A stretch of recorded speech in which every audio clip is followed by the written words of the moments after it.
नमस्कार विद्यार्थी मित्रांनो. आजच्या लेक्चरमध्ये पुन्हा मी एकदा तुमचं स्वागत करतो. आपण मार्केटिंगच्या सेमिस्टर सेक्शनमधल्या पहिल्या युनिटला सुरुवात केलेली आहे. त्याच्यामध्ये प्रोडक्ट वस्तूचा आपण अभ्यास करतो आहे. 4 P'मधला पहिला P आहे. तर याच्यामध्ये आपण त्याची प्रस्तावना, व्याख्या, महत्त्व वस्तूचं आपण लक्षात घेतलं होतं. वस्तूचं वर्गीकरण आपण लक्षात घेतलं होतं. त्यानंतर वस्तू मिश्रण ही एक अतिशय महत्त्वाची कन्सेप्ट आहे, ती लक्षात घेतली होती. आणि आजकाल ज्याला अतिशय महत्त्व प्राप्त झाले आहे ते ब्रँडिंग, पॅकेजिंग, लेबलिंग याचाही आपण अभ्यास केला. आणखी एक नवीन कन्सेप्ट याच्यामध्ये आले ते प्रॉडक्ट सपोर्ट, म्हणजे वस्तू समर्थन ज्याला आपण म्हणतो, ती एक कन्सेप्ट या ठिकाणी आलेली आहे. तर या कन्सेप्टच्या संदर्भात आपण थोडासा अभ्यास करूया. वस्तू समर्थन किंवा सहाय्य म्हणजे उत्पादन किंवा विक्रेत्यांनी ग्राहकांना देऊ केलेली एक सेवा असते. आता तुम्हाला की विक्रेतर सेवा एक असते, नाही, विक्रेतर सेवा आणि वस्तू समर्थन ह्याच्यामध्ये खूप मोठा फरक आहे. उत्पादक किंवा वितरक अंतिम ग्राहकांना वस्तू संबंधी माहितीसह काही सेवा पुरवित असतात. आता जे आपले उपभोग घेणारे उपभोक्ता असतात, अंतिम ग्राहक असतात, त्यांना ही सेवा पुरवली जाते. आता वस्तू समर्थनासंबंधी माहिती, फोन नंबर, वेबसाईट, पत्ता इत्यादी वस्तूच्या माहिती पुस्तिकेमध्ये दिलेली असतात. हा एक भाग त्याच्यातला झाला. त्यानंतर वस्तू समर्थनामध्ये गॅरंटी सेवा, सुटे भागसुद्धा या अंतर्गत पुरवले जातात. तसेच पूर्वी ग्राहक तंत्रज्ञानावर आणि वस्तूंची वैशिष्ट्ये यावर अधिक लक्ष केंद्रित करत होते. म्हणजे वस्तू कशी आहे, त्याची क्वालिटी कशी आहे, त्याची किंमत कशी आहे, त्याचं टेक्नॉलॉजी कशी आहे वगैरे. पण सध्या कशावर करतात तर वस्तूबाबत सहाय्य मिळवणे आवश्यक वाटते. त्यांना वस्तू फक्त नको आहे, तर वस्तूची तुम्हाला सपोर्ट सिस्टीम, सहाय्य करणारी किंवा समर्थन करणारी अशी सिस्टीम त्यांना आवश्यक आहे. आणि सहाय्यामध्ये सेवा वापरण्याचे प्रशिक्षण असेल, वस्तू वापरण्याचे प्रशिक्षण असेल, देखभाल किंवा सुटे भाग त्याची उपलब्धता असेल, अभियांत्रिकी सेवा असेल, विश्वसनीयता, मोफत वस्तू किंवा सेवेचं बसवून देणं किंवा वस्तूचं डिझाईन इत्यादी संदर्भात, म्हणजे इत्यादी बाबींचा या आपल्या वस्तू समर्थनामध्ये समावेश होतो.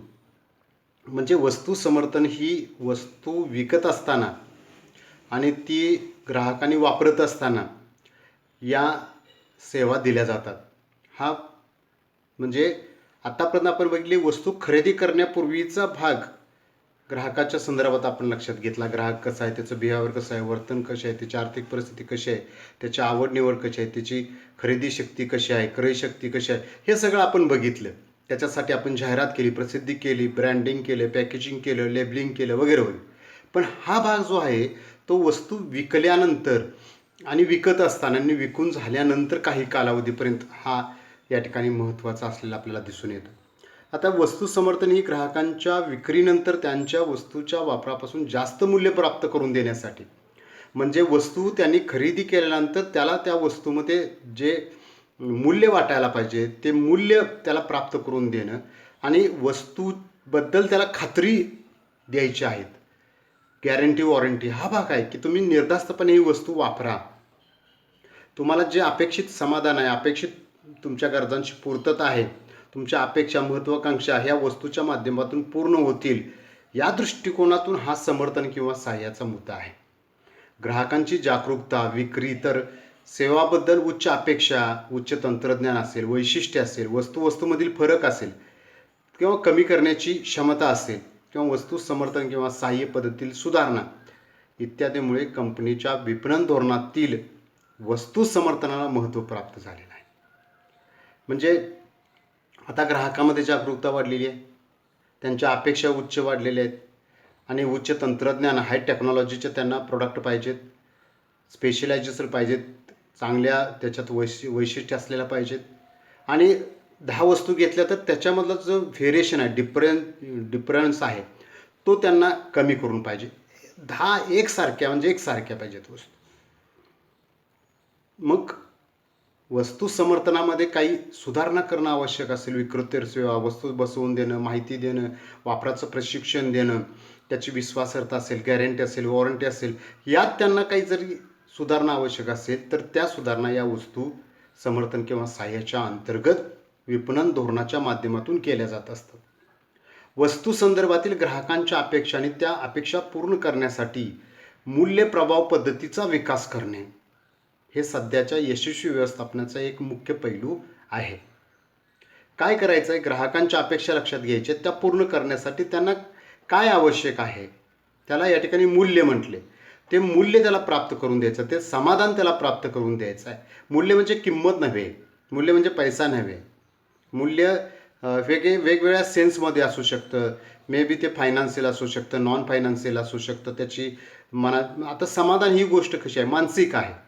आनंद कशी आहे, मानसिक आहे. त्यामुळं मूल्य हे आनंद स्वरूपामध्ये सुद्धा असेल, समाधान स्वरूपामध्ये सुद्धा असेल. हे आजकाल या ठिकाणी खूप तुम्हाला वस्तू क्वालिटीची चांगल्या किमतीचं असले म्हणजे सगळं तुमचं व्यवस्थितपणे खपलं आणि तुमचा वस्तू विकल्यानंतर तुमचा विषय संपला. आज ते नाही. ग्राहकांना वस्तू विकल्यानंतर सुद्धा त्या वितरकानं किंवा उत्पादकानं त्याच्याशी त्या समर्थनाच्या अंतर्गत, सहाय्य करण्याच्या अंतर्गत, विक्रेतर सेवेच्या अंतर्गत त्याच्याशी संबंधित असलं पाहिजे. त्याची गॅरंटी वॉरंटी संपेपर्यंत त्याच्याशी कनेक्ट असायला पाहिजे. आता 2 ट्रॅक्टर कंपन्या आहेत, एक जॉन डियर आणि केटरपिलर. या कंपन्यांनी विपणन धोरणाच्या अंतर्गत उत्तम वस्तू समर्थन प्रदान करण्यावरती भर दिलेला आहे, त्याचा अंतर्भाव केलेला आहे. दोन्ही कंपन्या डीलरची सेवा क्षमता बळकट करणे, म्हणजे ट्रॅक्टर विकल्यानंतर जी सेवा द्यायची आहे त्याची कॅपॅसिटी त्यांनी म्हणजे बळकट, ती स्ट्रेंथ वाढवलेली आहे.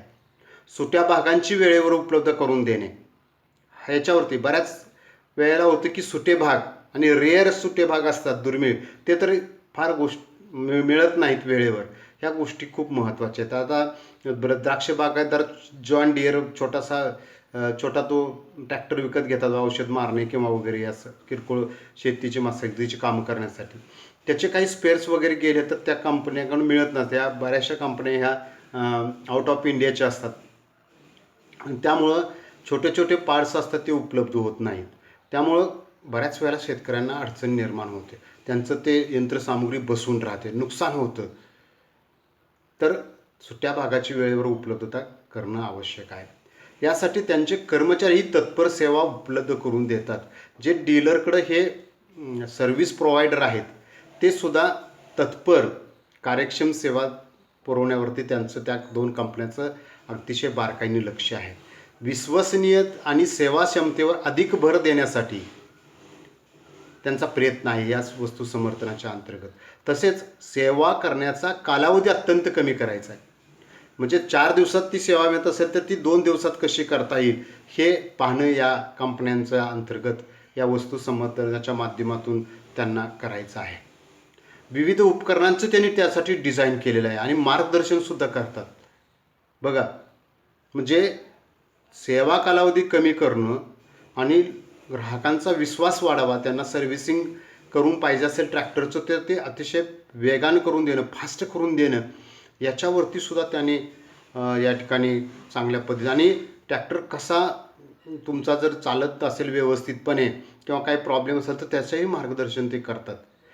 या दोन्ही कंपन्यांनी त्यांच्या संघटनेमध्ये कॉर्पोरेट संस्कृती आणि मूल्यांची निर्मिती केलेली आहे.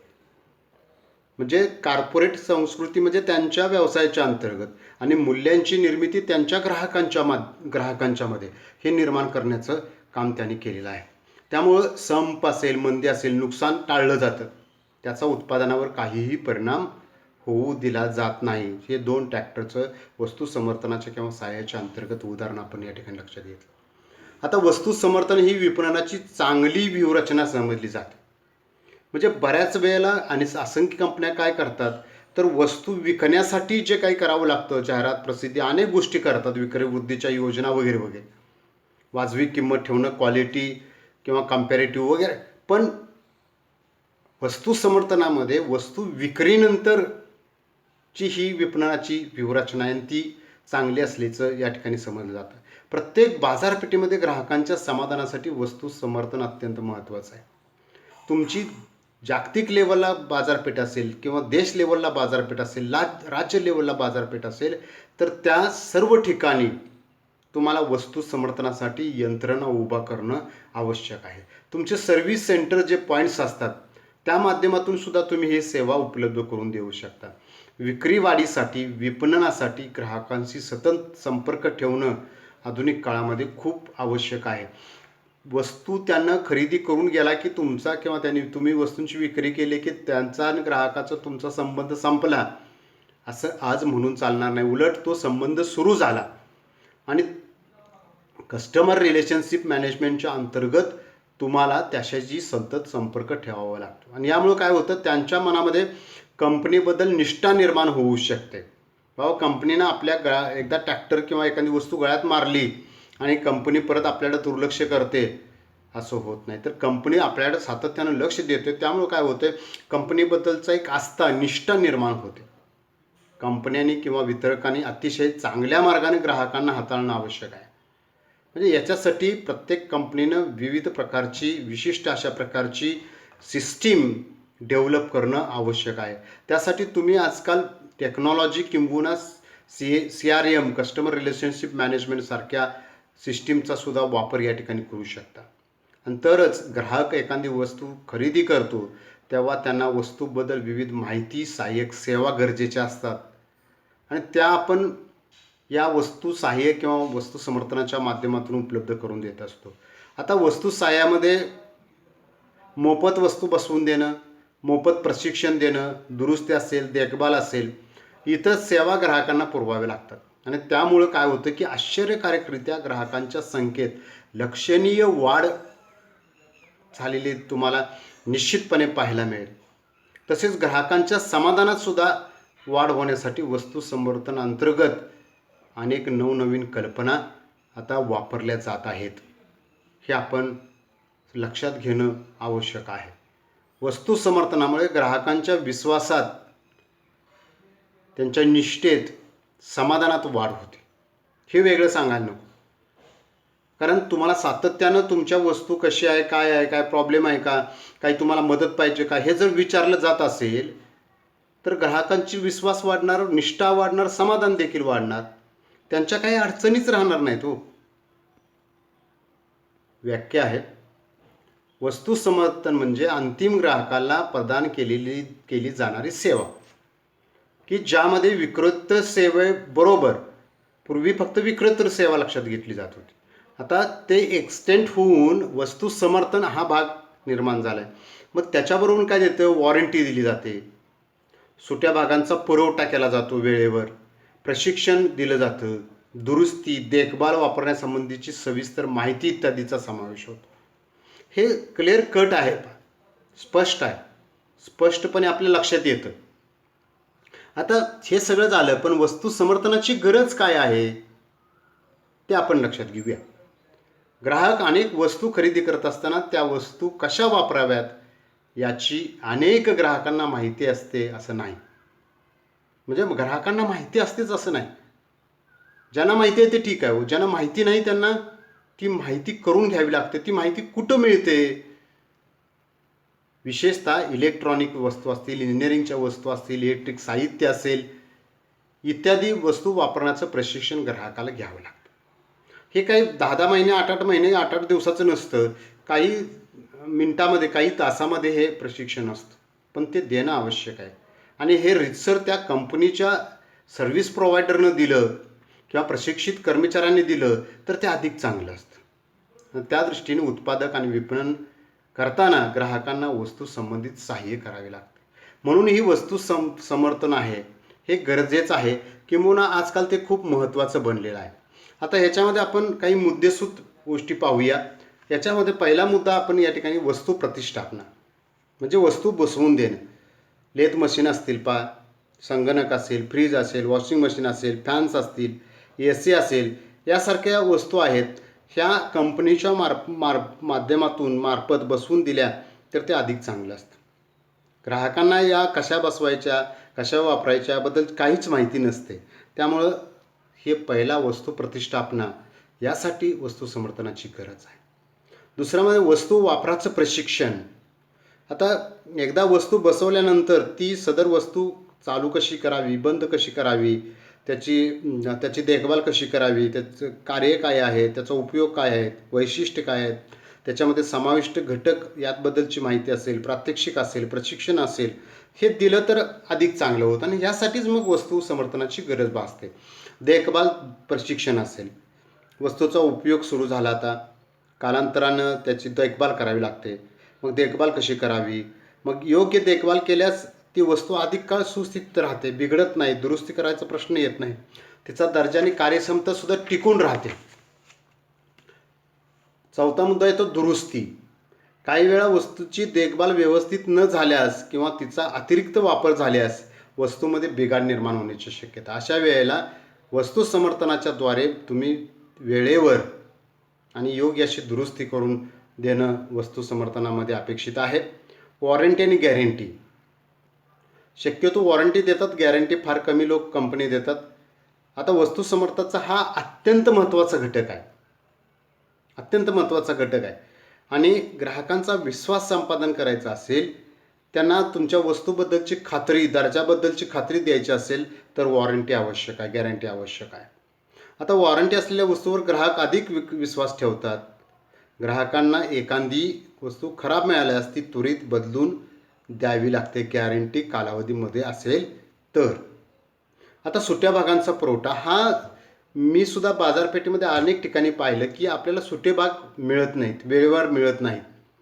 किंबहुना आजकाल काय झालं की आपण जी वस्तू घेतलेली असते ती कालांतराने जुनी होते का, आणि त्यानंतर नवीन डेव्हलप्ड किंवा इम्प्रूव्ड अनेक प्रोडक्ट आलेले असतात, आपल्या वस्तूमध्ये बदल होऊन ते आलेले असतात. त्यामुळं जुन्या आपली झालेली वस्तू त्याचे स्पेअर बऱ्याच वेळेला मिळत नाहीत. ही मोठी अडचण आहे, पण वस्तू समर्थनाच्या अंतर्गत हे कंपनीने लक्षात घ्यायला पाहिजे.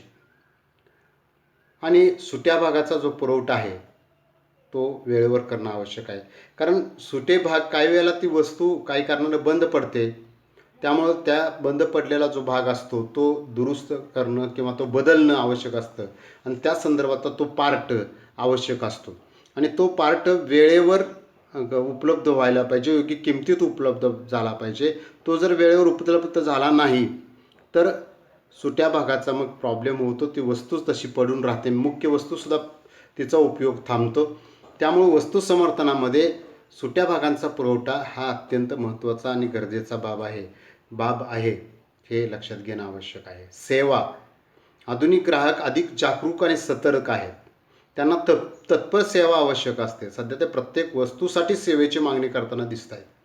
उत्पादक वितरणांना यासाठी विशिष्ट यंत्रणा, स्वतंत्र अशी यंत्रणा उभा करावी लागते. अगदी घरपोच सेवेपासून ते वस्तू बदलून मिळेपर्यंतच्या अनेक सेवांचा याच्यामध्ये समावेश होतो. ग्राहक निष्ठा व संबंध. आता याच्यामध्ये आपण बऱ्याच गोष्टी पाहतो की विपणनकर्ता व्यवसाय वाढवण्यासाठी ह्या गोष्टी त्याला आवश्यक असतात, सहाय्यभूत ठरत असतात. ग्राहकनिष्ठ आणि संबंध दृढ करण्यासाठीच वस्तू समर्थन हा अत्यंत आदर्श, महत्त्वाचा, अत्यंत गरजेचा, निकडीचा मार्ग आहे. ग्राहक ग्राहक मिळवणे असेल, टिकवणं असेल, वाढवणं असेल, हे ग्राहक संबंधावरती अवलंबून असतं. ग्राहकांना तुम्ही दर्जेदार वस्तूबरोबर अनेक सेवा, सुविधा आणि सवलती दिल्या तरच निष्ठावान ग्राहक वर्ग तुमचा निर्माण होऊ शकतो, आणि हे आपण वस्तू समर्थनाच्या माध्यमातून निर्माण करू शकतो.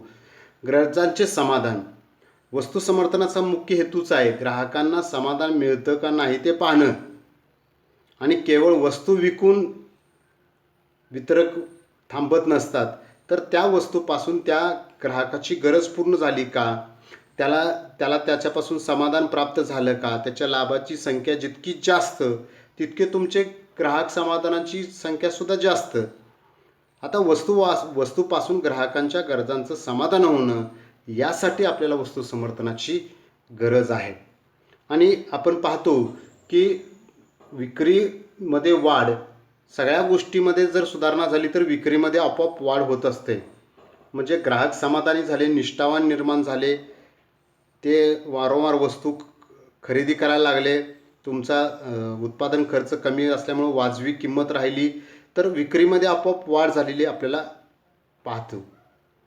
ग्राहकांच्या तक्रारीचं निरसन हा सगळ्यात महत्त्वाचा भाग आहे वस्तू समर्थनामध्ये, हे खूप महत्त्वाचं आहे.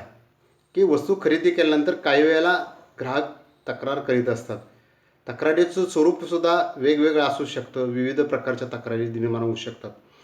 सर्व तक्रारांची योग्य दखल घेऊन त्याचं समाधानकारक निरसन करणं वस्तू समर्थनाच्या किंवा सहाय्याच्या माध्यमातून शक्य आहे. त्याने ते करता येऊ शकतं. त्यासाठीच तर त्याची गरज आहे. मग यामधून आपल्या ग्राहकांचा ब्रँड किंवा कंपनीबद्दलचा विश्वास वाढत जातो. वास्तव आणि योग्य तक्रारी जाणून घेऊन वस्तूमध्ये बदल केले तरीसुद्धा या ठिकाणी वस्तू समर्थनाचा फायदा आपल्याला कंपनीला होऊ शकतो. व्यवसाय वृद्धी, प्रशिक्षण असेल, सुट्या भागाचा पुरवठा यामधून वितरकांना नवीन व्यवसाय संधी उपलब्ध होते. सेवांचे पुरवठादार असतील, प्रशिक्षक असतील, वस्तू प्रतिष्ठापना करणार असतील, देखभाल दुरुस्ती करणारे असतील, या सर्वांना छोटा व्यवसाय करण्याची संधी या माध्यमातून प्राप्त होते. सध्या ए टू झेड सेवा पुरवणाऱ्या एजन्सीज निर्माण झालेल्या आपण बघतो. कोणतीही असू दे, ए टू झेड सर्व्हिस देणाऱ्या अनेक छोट्या शहरामधून सुद्धा अशी काही व्यक्ती किंवा संस्था निर्माण झालेल्या आपल्याला पाहतो. आता आपण थोडंसं असं बघूया की वस्तू समर्थन अपयशी होण्याचं कारण काय असतं. आता मोठमोठ्या कंपन्यासुद्धा वस्तू समर्थन किंवा सहाय्य करण्यामध्ये अपयशी ठरतात. याची कारणं वेगवेगळी असू शकतात. त्यातील काही कारणं आपण या ठिकाणी अभ्यासतोय. 4-5 कारणं आहेत. त्यांच्यामध्ये कर्मचाऱ्यांचे योग्य धोरणाची उणीव, म्हणजे हे सर्व करण्यासाठी आपण ज्या कर्मचाऱ्यांची निवड केलेली असते त्या कर्मचाऱ्यांनी ते काम व्यवस्थितपणे करणं आवश्यक असतं. अनेक कंपन्या वस्तू समर्थनाकडे स्वतंत्रपणे लक्ष न देता एक वैयक्तिक कार्य असं मानतात. ते चुकीचं आहे ॲक्च्युली. जादा उत्पादन, सेवा विश्वासार्हता, दर्जेदार सुट्या भागांची उपलब्धता असेल, सेवा कर्मचाऱ्यांसाठी सुधारणात्मक प्रशिक्षण असेल, अतिरिक्त सेवा सुविधामध्ये गुंतवणूक असेल, याकडे योग्य लक्ष दिलं आणि त्या संदर्भात निश्चित धोरण एकत्रितपणे तयार करावं लागतं तरच वस्तू समर्थन यशस्वी होतं. कर्मचारी जो सेवा देणारा, समर्थन किंवा सहाय्यामध्ये सेवा देणारा जो कर्मचारी आहे ना, तो खूप महत्त्वाचा आहे. तो कशा पद्धतीनं तो कंपनीचं प्रतिनिधित्व करत असतो ग्राहकाच्या पुढं. त्यामुळं ग्राहक तो कर्मचारी कोण आहे हे बघत नाही, तर तो त्या कंपनीचा प्रतिनिधी, कंपनीचा त्या ब्रँडचा प्रतिनिधी म्हणून पाहतात. त्यामुळे त्याची वागणूक खूप महत्त्वाची आहे. कर्मचाऱ्यांचे असहकार्य नियमित कर्मचाऱ्यांना वस्तू समर्थनासंबंधी कार्यही अतिरिक्त किंवा जादा वाटतात. त्यामुळे अशा कार्याला अपेक्षित सहकार्य कर्मचारी करताना आपल्याला दिसत नाही. म्हणून त्यांना आवश्यक ते प्रशिक्षण देऊन या ठिकाणी जर स्वतंत्र कर्मचारी वर्ग तुम्ही नेमला तर वस्तू समर्थन यशस्वी झाल्याशिवाय राहणार नाही. जबाबदारीची विभागणी असेल. अनेक कंपन्या वस्तू समर्थनासाठी आवश्यक त्या असणाऱ्या विविध जबाबदाऱ्यांचं एकत्रीकरण करत नाही. वैयक्तिक विभाग असेल, उदाहरणार्थ सेवा प्रशासन असेल किंवा अभियांत्रिकी विभाग असेल किंवा ग्राहक संबंध विभाग असेल, यांनी वस्तू समर्थनासाठी एकत्रित काम करणं आवश्यक असतं. ती जर जबाबदारी त्या विभागाने नाही घेतली तर वस्तू समर्थन यशस्वी झालेलं आपल्याला पाहायला जातं. समन्वयाचा अभाव हाच मुद्दा कंटिन्यू झालेला आहे की ग्राहकांच्या गरजा असतील, अपेक्षा असतील आणि कंपनीची वस्तूचं विद्यमान डिझाईन असेल, तसेच विपणन धोरणामध्ये वस्तू समर्थनासंदर्भात समन्वय असायला पाहिजे. ग्राहकांच्या अपेक्षाने तुमच्या वस्तूचं डिझाईन ह्याचं कुठेतरी रिलेशन असायला पाहिजे. आता याच्यामध्ये आपण असं लक्षात घेऊ शकतो, जर हा समन्वय नसेल, उत्पादक, वितरक आणि service provider through product support यांच्यामध्ये कमालीचं कोऑर्डिनेशन पाहिजे. कारण तुमच्यामध्ये किती प्रॉब्लेम असू देत पण ते ग्राहकाच्या पुढं उपलब्ध, म्हणजे सर्व्हिस प्रोव्हायडर गेला, त्यानं कंपनीचं नाव सांगितलं, कंपनीनं असं केलं, त्यामुळे प्रॉब्लेम झाला. अरे ते कंपनी तुझी आहे, तू त्यांच्या वतीने काम करतोयस. जे काही त्याच्या पाठीमागचं कुणाची चूक असू दे, प्रोडक्ट डिपार्टमेंटच्या असू दे, प्रोसेस डिपार्टमेंटच्या असू दे, अभियांत्रिकी इंजिनिअरिंग डिपार्टमेंटच्या असू दे, स्टोअरच्या असू दे, कुणाची असू दे, तू इथं कंपनीचा प्रतिनिधी म्हणून आला आहे. त्यामुळं तुलाच ते कोऑर्डिनेशन करून मी ते पाहतो आणि आमच्याकडून ते तुम्हाला चांगलं व्यवस्थित करून मिळेल असं सर आश्वासन दिलं तर वस्तू समर्थन यशस्वी झाल्याशिवाय राहणार नाही. ग्राहकांच्या अपेक्षेत वाढ हाही थोडासा टेक्निकल मुद्दा इथं आहे. आधुनिक काळात काय, वस्तू समर्थनामध्ये तुम्ही कितीही सेवा द्या, ग्राहकांच्या अपेक्षामध्ये लक्षणीय वाढ झालेली आहे. त्यांच्या अपेक्षा योग्य रीतीने वेळेवर आणि अत्यंत कमी खर्चात पूर्ण करणं आजकाल विपणनकर्त्यांना शक्य होईल असं नाही. कारण वाढत्या अपेक्षेबरोबर त्या संबंधीच्या खर्चातही वाढ होत असते, हे विसरून चालणार नाही. त्यामुळं बऱ्याच वेळेला ह्या गोष्टी आपण लक्षात घेणं आवश्यक आहे की ग्राहकांच्या अपेक्षा ज्या आहेत त्यापैकी काही अपेक्षा ज्या अत्यंत गरजेच्या आहेत आणि आपल्याला तेवढ्या कॉस्टमध्ये देता येतात, तेवढ्याच कोणी तोट्यात तुम्हाला कोणतीही सेवा देणार नाही, हे आपण लक्षात घेणं आवश्यक आहे. तर विद्यार्थी मित्रांनो, आपण हे लेक्चर शांतपणे ऐकून घेतलं, काही नोट्स तुम्ही त्याच्यामध्ये घेतले असतील, याबद्दल मी तुमचा मनापासून या ठिकाणी आभार व्यक्त करतो. धन्यवाद.